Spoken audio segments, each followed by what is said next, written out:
In the 1980s, a new generation of artists revolutionized popular music. Armed with synthesizers, drum machines, bold visuals, and innovative production, they defined an entire decade.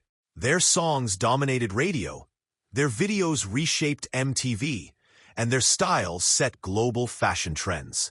But behind the polished images and platinum records was a harsh reality that the public rarely saw. The very fame that elevated them also imposed demands that pushed many of them to the edge.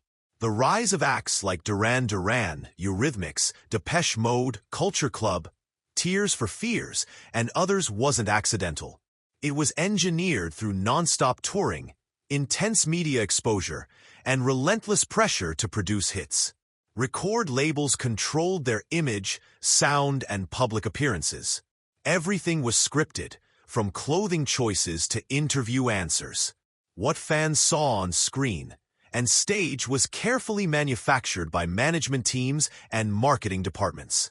The constant cycle of writing, recording, promoting, and performing left little time for rest or reflection. Many artists were young and unprepared for the psychological toll of sudden fame.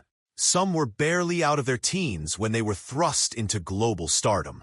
With no privacy, they became targets for tabloids, gossip columns, and paparazzi. Personal relationships fell apart under pressure. Exhaustion became normal. Substance use became a coping mechanism for many. Creatively, they were often restricted. Despite being credited as the faces of their music, many band members had little say in production decisions. Some were replaced in the studio by session musicians.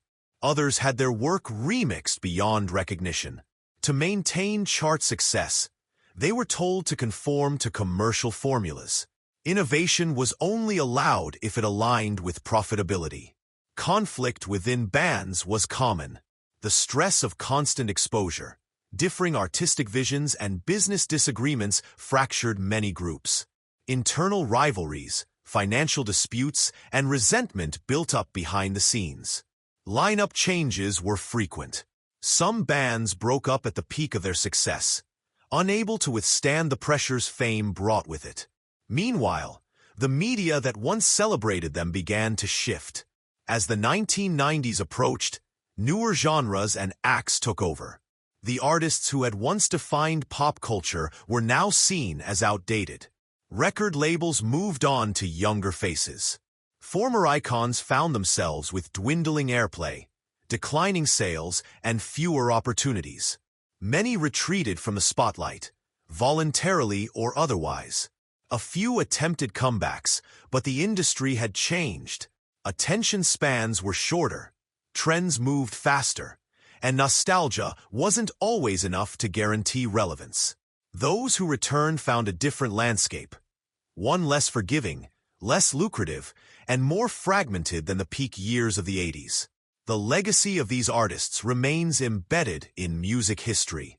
Their work influenced future generations of musicians, shaped the aesthetics of music videos, and proved that visual style and sound could combine to create cultural phenomena. But their stories also reveal the hidden cost of commercial success. Behind every chart-topping hit and iconic performance was a person navigating pressure, control, and burnout. Their music changed the 80s, but the price was high. And for many of them, it was a cost they continued to pay long after the applause faded.